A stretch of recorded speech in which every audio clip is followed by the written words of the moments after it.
Joining me now is Superintendent of Schools, Dr. Jack Dale. Welcome. Thank you. It is officially budget season, right? And we kick It's it off. always budget season for me. It is. But I know that you'll be speaking with the Board of Supervisors soon, doing a presentation on our fiscal forecast. What do you see?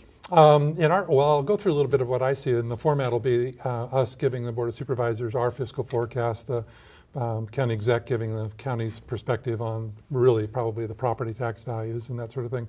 And then we'll have to wait and see what the county exec proposes by way. We won't know that until after I present my budget, which is the first board meeting in January. So we're just in the beginning stages of that. But what we're going to actually do with the Board of Supervisors have prepared is the notion of we have a challenge with our enrollment growth. We have for the last 4 years seen continued enrollment growth, 2,000 to 4,000 more students per year, and so we need assistance from the Board of Supervisors to cover the cost of enrollment growth. Because within that enrollment growth, we've seen some kind of up and down of our ESOL population, but generally trending upwards. And we try and staff our schools with additional teachers for students who are learning English as a second language. And then also our poverty over the last 4 or 5 years has gone from a little over 20% to an excess of 26%. So we've had quite a significant increase in the numbers of kids, because when you take 5% of our student population of 181,000 kids, you end up with a large number of new children in poverty.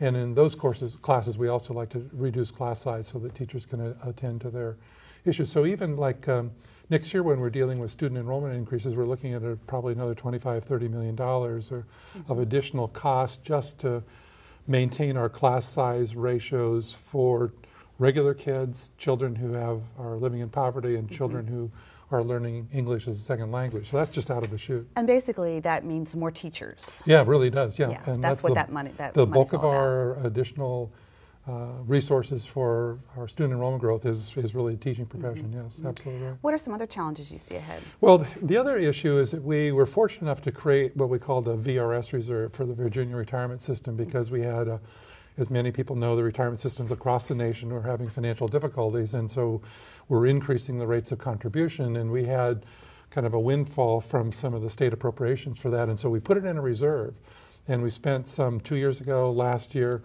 this year, and now for this next budget cycle, we will completely depleted that, and still will have a deficit that we have to make up. So we have to make sure that we fully fund the Virginia retirement system, or our portion of the contribution, while teachers and other employees are also contributing.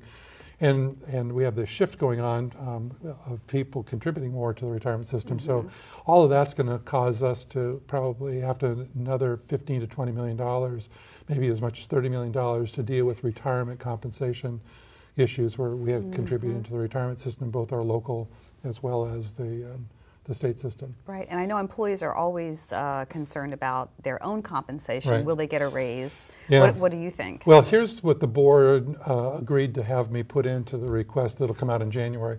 They agreed to have at least another 1% market scale adjustment, no steps or increments, which is a controversial issue, and then also a shift in the amount that we contribute to our local local retirement system, so it's a decrease in what the employees have to contribute to offset their increase in the Virginia retirement system. So it gets complicated, but the board said let's do the ERFC shift, that's our local system, 1% market scale adjustment, and that's about it in compensation. So it might net 2% for some employees. Yeah, possibly, yeah. Right. So yeah, no step increase for people, that's probably the big thing that they're recommending it. But who knows how it'll finally play out, and as we close this up in April, which is 5 months out or so. Right, and we're not unlike other school districts. They're still suffering from a weakened economy. Yeah, correct? Exactly. In fact, I read quite a few of my clips of Virginia school systems where they're potentially facing layoffs. Now, we aren't in that kind of dire straits, but we'd also like to continue to increase our program for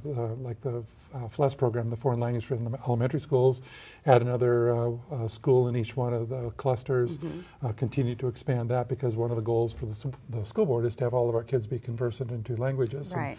And we want to have that started in there. We have some savings we'll have from utilities and some other contract reductions as we paid off some of the bills.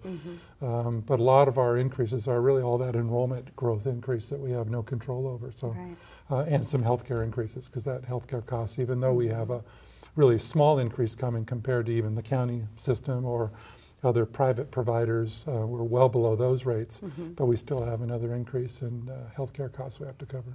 So visit with us in a month and we'll go through some specifics on your proposal. In January we'll go through some of those specifics. Okay. I'm also trying to set aside some resources to paid teachers for the additional time that they're having to use in planning teams and other preparations for kids outside of the classroom time. Okay, well, thanks for the forecast. Yep.